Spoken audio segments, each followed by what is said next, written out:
Bonjour, bienvenue à la capsule numéro 2 du livre Éléments de polarité. Aujourd'hui, je veux vous entretenir de la polarité des pôles. Les pôles sont intimement reliés aux forces qu'on retrouve dans l'univers et dans soi-même. Par exemple, dans l'univers, on voit qu'il y a une force d'expansion qu'on appelle une force centrifuge et une force de contraction qu'on appelle force centripète. Ces deux forces permettent de donner une stabilité à l'univers et d'équilibrer l'univers en général. On retrouve ces deux forces partout dans l'univers et dans le corps humain, encore une fois.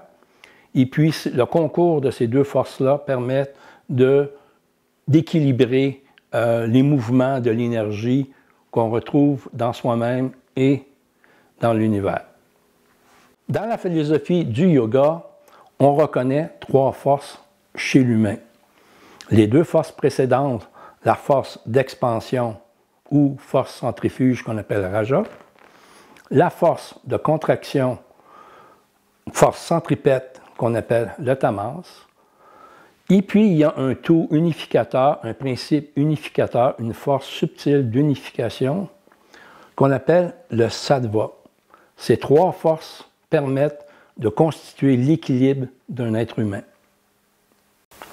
La polarité est justement la compréhension de ce jeu de force dans l'humain. Il y a donc, comme on a dit auparavant, le Sattva qui est une force d'unification. Il y a une force d'action qu'on appelle le Raja et une force de contraction qu'on appelle le Tamas. L'équilibre du corps passe par l'équilibre de ces trois forces-là. Ce qui est intéressant à mentionner, c'est que la force négative ou le Tamas, ce sont les influences extérieures.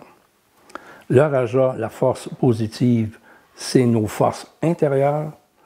Et puis le Sattva est une force qui est au-delà de la dualité entre ces deux forces.